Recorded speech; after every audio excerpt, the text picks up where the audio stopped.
Nizom koncerata i upoznavanjem čačanskih predškolaca sa instrumentima u muzičkoj školi dr. Vojislav Vučković u Čačku obeležena je Dečija nedelja koja ove godine nosi slogan "Ja sam dete, imam plan, tolerancija i ljubav za svaki dan".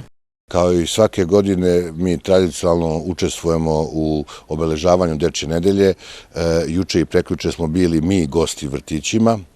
Posjetili smo vrtić Sunce i vrtić Radost, a danas nam dolaze u goste deca iz vrtića Gimnazion i druga starija grupa iz vrtića Radost. Nama je veliko zadovoljstvo da pripremimo određeni kratak koncert za te naše najmlađe sugrađane i ono što je posebno interesantno i što bih istakao jeste da smo u prilici da malo sa mališanima porazgovaramo o instrumentima koji postoje da se mogu učiti kod nas u našoj muzičkoj školi i da na taj način mališani nešto saznaju pa da eventualno kasnije kada porastu da postanu naši učenici. Kroz izvođenje kratkih i lepih melodija učenici muzičke škole demonstrirali su svoje umeće i mlađima od sebe poručili da su muzika i muzička škola nešto prelepo. Ja sam Vera Jovanović i sviram gitaru kao svoj instrument. Idem kod profesora Gvozdena na gitaru. Muzička škola mi se jako svidela, volim muziku, volim da pevam i mnogo mi se sviđa. I mama mi je učiteljica klavira, profesorka i to mi je nekako još više bilo povuklo ka muzičkoj školi. Jel voliš da sviraš pred publikom i šta bi poručila toj maloj deci i zbog čega bi trebalo da se bave muzikom ili bar da je slušaju? Volim da nastupam, da, nemam tremu. Poručila bi im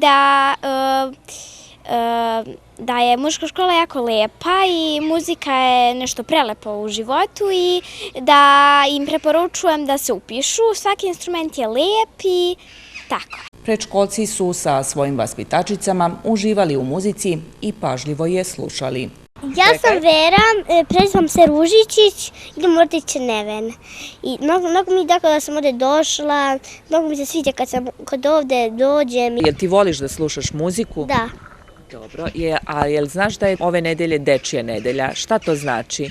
To znači da svaki dan u nedelji, ove nedelje imaju dečije aktivnosti. Dobro, a je li to važno i zbog čega je to važno? Da bi se djeca zabavila i lepo provedela. Dobro, kako je biti dete?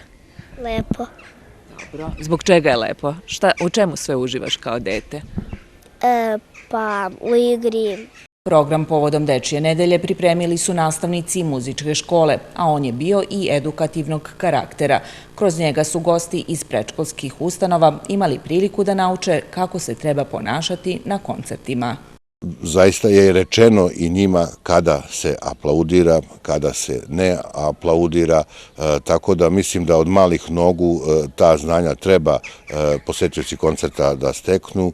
Nažalost imamo situacija i da odrasli nisu baš u tom nekom smislu dovoljno edukovani, ali eto, ako mi budemo radili dovoljno i ako nas deca budu pažljivo slušala, nadam se da će to u nekoj budućnosti i redovno poštovati na koncertima. A novu priliku da slušaju muziku muzička škola će predškolcima, njihovim roditeljima, ali i drugim sugrađanima pružiti već 17. oktobra, kada će upriličiti koncert povodom Dana škole.